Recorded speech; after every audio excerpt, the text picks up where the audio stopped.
I was elbow deep in invoices when my phone rang. That same twangy country song Dad blasted every time he flipped burgers on the grill. It was his ringtone, still corny as hell. I didn't stop typing, just hit speaker and kept working. "Hey, bud," he said, voice all chipper. Way too upbeat for a Tuesday afternoon. That tone only meant one thing. Someone got engaged, pregnant, or bought a house. "You sitting down?" he asked. "I'm working. What's up?" He dragged it out, like he was building suspense. "Your sister just closed on that colonial in Lakeside Crest." I stopped typing, looked up from my laptop. "The white one with the black shutters?" "That's the one," he laughed. "She beat out a couple offers. It's official."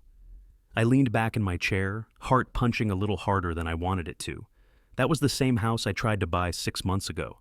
Lost it by a few grand. Leah told me the prices in that neighborhood were insane, not worth the stress. Said she'd never move that far from downtown. "Didn't she say she wasn't looking anymore?" I asked, trying to keep my voice even.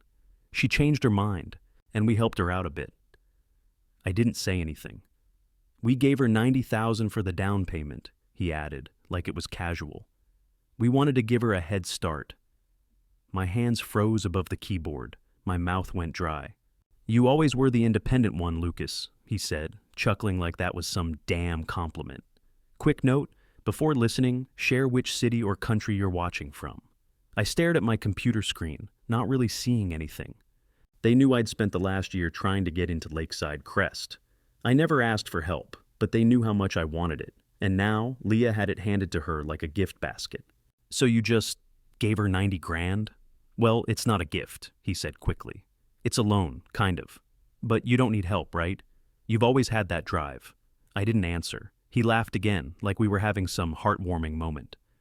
"Anyway, we're doing a little celebration dinner Sunday. Come by, we'll show you the photos." "Yeah," I said. "Sure." I ended the call without saying goodbye.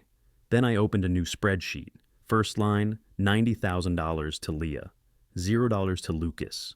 I'd barely clicked save on the spreadsheet when my phone buzzed again, this time with a fraud alert from the bank.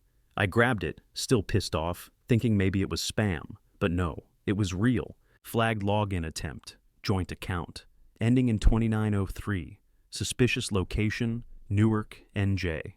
My stomach dropped. That account had been closed 3 weeks ago, or at least it was supposed to be. I'd made damn sure of it. It was the same joint account I opened years ago to help Dad out when his union insurance lapsed. He needed to cover surgery, said he'd pay me back once things got steady. He never did. But I let it go. I logged in. System showed the closure was complete. No funds, no open cards, nothing. Still, something felt off. I called Todd Sanders, my lawyer. He picked up on the second ring. "Hey, Lucas, everything good?" "No," I said. "I just got a fraud alert. Someone tried logging into an old joint account I had with my dad." "That account still open?" "Nope, I closed it weeks ago." Todd didn't pause. "They can't access anything. But that doesn't mean they won't keep trying. Watch for patterns. Check your credit, add alerts, and log everything." I nodded even though he couldn't see me. "Copy that." That night, I opened a new Excel sheet. Top row, bold, family tally. First entry, $90,000 to Leah, $0 to Lucas. Second, joint account attempted login, OCT 12/2:47 p.m. I stared at the screen, jaw clenched. Not paranoid, just done playing dumb. The next Sunday, I went to brunch. Mom had texted me twice that morning, asking if I'd bring my camera for a nice family picture. I showed up out of obligation, not excitement. We went to some overpriced cafe in Montclair, one of those trendy spots with lavender lattes and fake rustic furniture. The kind of place Leah pretended not to like until she needed to Instagram something. I took the photo for Mom. Wide family smile, fake and practiced. She handed me her phone to make sure it turned out okay. As I adjusted the brightness, her screen lit up. Group text, Crest House celebration. The message preview popped up. I tapped it by reflex, muscle memory. I thought it was for me, but I wasn't in the chat. The thread opened and the messages just started flying in. Leah, closing on the Crest House. Mom, so proud of you, sweetie. Dad, that family that outbid Luke moved out last month. Karma. Leah, LOL exactly. Dad, Check the old joint account before he notices. Mom, Mr. Independent won't even check. We're fine. I couldn't feel my hands. My thumbs went cold. I didn't move, didn't blink. My breath caught in my throat like I'd been sucker punched. Mom grabbed her phone back, totally oblivious. Did it turn out okay, hun? Yeah, I said, standing up. Photo's fine. I walked straight to the bathroom, locked the door, and splashed cold water on my face. They were still trying to access the account. They were laughing about it.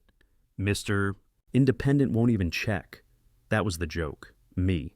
The idiot who never asked for help, who kept things clean, who didn't snoop, who just assumed people weren't full of shit. I pulled out my phone, added a new row. Family group chat. Excluded. Mocked. Confirmed account access attempts. Date. seat 15. I walked back to the table like nothing had happened. Sat at the far end, away from Leah, away from Dad. I wasn't hungry, just kept my coffee close, black and hot. My chair scraped too loud across the floor. Nobody looked up. Leah was mid-story, waving her hands like a realtor of the year. And we're getting copper gutters installed next week. Real ones, not those coated knockoffs. Cost a little more, but how much are we talking? I asked, cutting in. She blinked, then smiled. Little over $9,000, but it's worth it. Boosts curb appeal. And the roof? I asked. Oh, she laughed. That was 22, but we got a great crew. How do you plan to pay for that? The whole table went still. Mom's fork paused midair. Her voice got tight. Why are you being so hostile? That tone is real off-putting, son, Dad muttered, like I'd just cursed at church. Leah leaned back, smug like she was waiting for it. Luke's always calculating, she said, eyes on me. Some of us just enjoy life. Try it sometime. I stared at her. She had no idea what was coming. Mom stepped in with her fake soft voice. We're helping with the landscaping too, front and back. We just want her settled in. My phone buzzed. I checked it under the table. Vince, need to talk, Florida house. I hadn't heard from him in years, not since he blew up at Christmas and got himself cut off. A second buzz. Todd, found forged docs in the old timeshare sale. Call me. I sat back in my chair, my fingers tightening around the phone. I didn't react. I didn't ask follow-ups. I just stared at the family pretending this was all normal. Then I saw Nina, my assistant. She walked right into the patio area, black folder in hand. High ponytail, sunglasses, no hesitation. Lucas, sorry to interrupt brunch, she said, all business. These needed your signature today, before noon. She handed me the folder. Mom's face twisted. You brought work here? Dad shook his head like I'd insulted the flag. This is why you'll die alone, he said. Always putting money above family. I didn't flinch, just opened the folder and clicked my pen. Leah laughed, low and bitter. You brought your assistant to brunch? Wow. I signed the papers, one by one. Neat, focused. My hands didn't shake. Then I stood up, tucked the folder under my arm, and walked off the patio. No excuse, no goodbye. Inside, I locked the guest bathroom door behind me. My phone was already ringing. Todd. Tell me, I answered. Old timeshare, the one your grandma sold a decade ago. Someone used forged documents to close it, backdated signatures. We pulled the title transfer. You were listed as the seller, but you never signed. It's bad. Can you prove it? We're close. I just need Vince to confirm what he saw when the will was read. You two talk yet? He just texted me, I said. I'll reach out. Good. We'll get this nailed down. It's not just shady. This is criminal now. He hung up. I looked at myself in the mirror. Not sad, not broken. I didn't look tired either, just locked in. I rolled my sleeves up, washed my hands slow, and dried them on a guest towel that still had the tag on it. That night, at exactly 12:19, my phone lit up. Leah. I almost didn't answer, but curiosity got me. Luke, it's urgent, she said, before I could even say hello. Her voice was sharp, frantic. We found mold in the attic. It's everywhere. Contractor says remediation will run $22,000. I just need it for 60 days, just until we refinance. I rubbed my eyes. Have you talked to Mom and Dad?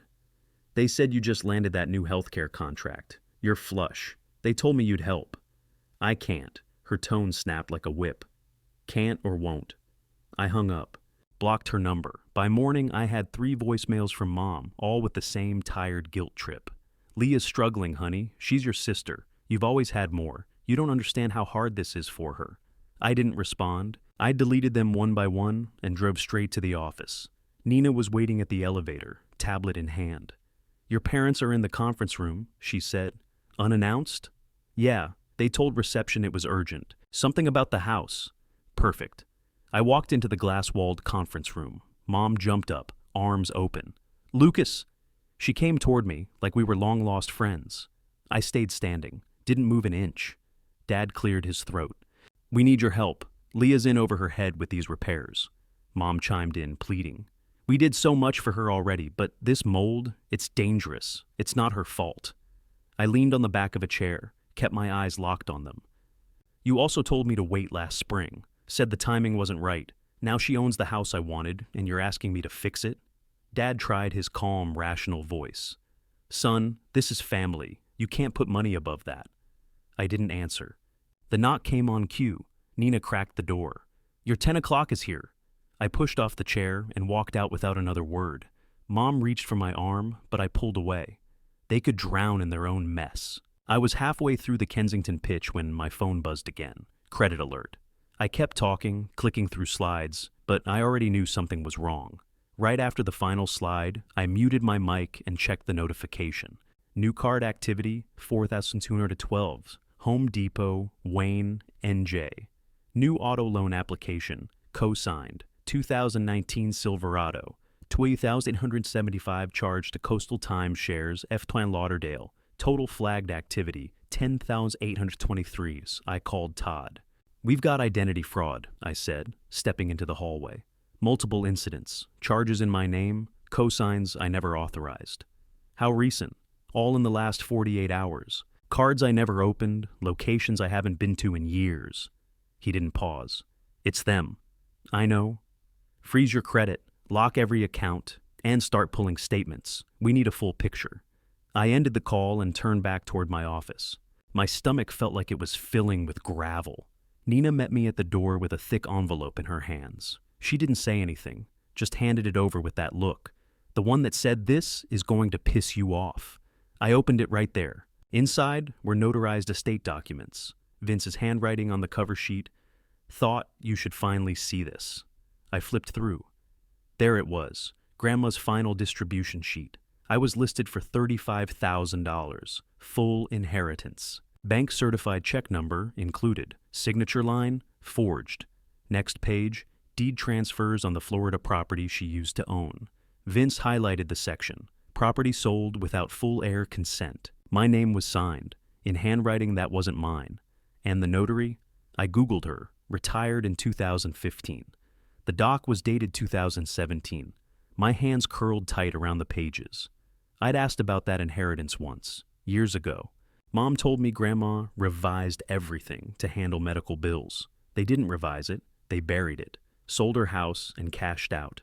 Todd called back while I was still flipping through the evidence. This is a criminal case now, he said flat out. I just ran the notary log on that timeshare sale. Your name was forged. Property was sold under your signature. Wire fraud. If we push this, they'll face charges. I didn't say anything. I can bring in a forensic doc examiner, he added. We'll back this up with clean proof. Do it. After I hung up, I sat down at my desk, still holding the folder. The Kensington team was emailing questions. Nina was already filtering them out for me. I couldn't focus. I opened my desk drawer to grab Advil and saw the small white box in the back corner. I pulled it out. The receipt was still inside. The $800 Shinola watch I gave Dad last Christmas, engraved with "Thank you for everything." I checked the date on the return slip. 2 days later, he returned it for store credit, not cash, credit. I sat there for a second, gripping the paper between my fingers. Then I stood up and called Vince. Where can we meet? I asked. I want to see everything. Vince picked the place, an old diner off Route 3 with cracked booths and burnt coffee. It was quiet. Nobody cared we were there. He slid a folder across the table. They did the same to me, he said. Same notary, same style of forgery. My name was stripped off the Florida deed 2 days before closing. I was supposed to get 45 grand. I flipped through the pages. Everything matched. Handwriting, dates, fake signatures. They'd run the same scam on both of us. We sat there, black coffee going cold, and did the math. The estate theft, the co-signed truck, the fake timeshare, my missing inheritance, the down payment, credit charges, Vince's cut. It came out to just under $280. $278,084 to be exact. I leaned back. That's a house and a half. Vince nodded. They treated us like a vault with no alarm. By the next morning, it wasn't just two pissed-off cousins anymore. Todd brought in a paralegal to verify every document and signature. Nina pulled 2 years of emails, text threads, bank transfers, everything with a name on it. We built it all into one master file. Nina labeled it Family Ledger. Inside were screenshots from the family group chat I was never in. Leah's fake cosign apps. Voicemails of Mom asking me to delay buying a home for the good of the family. The text from Dad about the joint account. Todd's forensic signature matches. Vince's notarized will copy. Every lie, every dollar. I printed hard copies, loaded thumb drives, labeled folders. Then I wrote one email. Subject line, Saturday, 10 stories. AM, no lawyers, yet. I sent it to all three of them. One chance to make it right. 2 hours later, Mom responded, "Can we push to next week? We have a landscaping appointment." Ignored it. Dad followed. "We'll have to review the materials first. What is this about exactly?" Deleted it. Then Leah called. She was drunk. I could hear the ice clinking in her glass. "You're tearing this family apart," she slurred. "We were fine until you started digging." I didn't argue. "See you Saturday," I said. Then I hung up. They walked in like we were hosting a damn brunch. Mom had that fake concerned smile glued to her face, holding some bakery box like it was a peace offering. Dad scanned the room like a contractor sizing up square footage. Leah strutted in last, sunglasses still on, acting like this was a formality. I didn't get up. Vince sat beside me at the long conference table. Todd stood at the end, sharp suit, thick binder in hand. Nina stayed outside, but left the glass door open, just in case. "Morning," Todd said, nodding once. "Let's get to it." He laid out 3 printed binders, one for each of them. Red tabs marked every major section. "I'm here as legal counsel," he said. "What you're looking at is a compiled record. Every financial interaction involving Lucas over the past 9 years that ties back to any of you." Leah rolled her eyes. "What is this? An audit?" Todd ignored her. I flipped open my own binder. "Let's start with the joint account," I said. "The one Dad tried accessing 3 weeks ago, even though it was closed." I clicked my laptop. Security cam footage popped up on the monitor. Leah at the bank counter, her back to the camera. Clear as day. "Next," I said. "We've got the Silverado loan, co-signed under my name. I never signed anything." Todd added, "Bank logs show IP address from Leah's house, time stamped to the minute." Leah crossed her arms. "It's not like you couldn't afford it." I didn't blink. "That's not how consent works." Then came the voicemail. I hit play. Leah's voice crackled through the speaker. "Luke's basically an ATM with a temper. You just have to know how to ask." Silence. Mom turned pale. Dad stared at the table. "You used my credit. You used my name. You used my inheritance," I said. "And you laughed about it." Vince slid his own folder forward. "They did it to me, too," he said. "Forged my name on the Florida property. I was written out of the estate without my knowledge." He dropped the notarized will copy on the table. Todd stepped forward. "Let's be clear. This isn't just shady. It's criminal, wire fraud, identity theft, document forgery. If we file charges, you're looking at up to 10 years, depending on who gets what." Mom started to cry. Not the gentle kind. Full-on sobbing, tissues from her purse shaking in her hands. "I didn't know it would go this far," she whispered. Dad didn't say a word, just sat there with his hands folded, eyes locked on the edge of the table. Leah stood up. "This is bullshit. You're making it sound like we're some con artists." She stormed out, slammed the glass door so hard the walls shook. No one moved. 3 minutes later, she came back, sat down without a word, didn't meet anyone's eyes. I pulled 2 envelopes from my folder, set them on the table side by side. "Option A," I said, tapping the first. "Full repayment, 5-year schedule, no interest, no police." I tapped the second. "Option B, we go to the authorities Monday morning." Todd already drafted the complaint. Nobody moved, nobody spoke. Then Dad reached forward and signed. Mom followed, her hand shaking. Leah hesitated, then pulled her wallet out of her purse. She dropped 3 credit cards on the table, all with my name embossed. "I'll sell the house," she muttered. "I'll figure it out." Todd slid the contracts into his briefcase. "We'll need statements by the end of the month. First payment due in 30 days. If anything falls behind, the deal's void." I stood. Meeting's over. They didn't look back when they left. A month later, I signed the closing papers on the ranch house in Lakeside Crest. Cash. No loans. No co-signers. No calls to double-check my finances. Just a clean wire transfer and a set of keys. Same house I lost last spring. The white one with the wraparound porch and brick chimney. Turns out the buyers backed out after an inspection hiccup. I walked in with proof of funds and ended it in one day. The first check from my parents came in that same week. $3,200.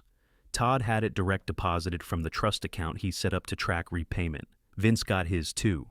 Smaller than mine, but it hit. First-time share restitution payment. We were keeping score now, publicly.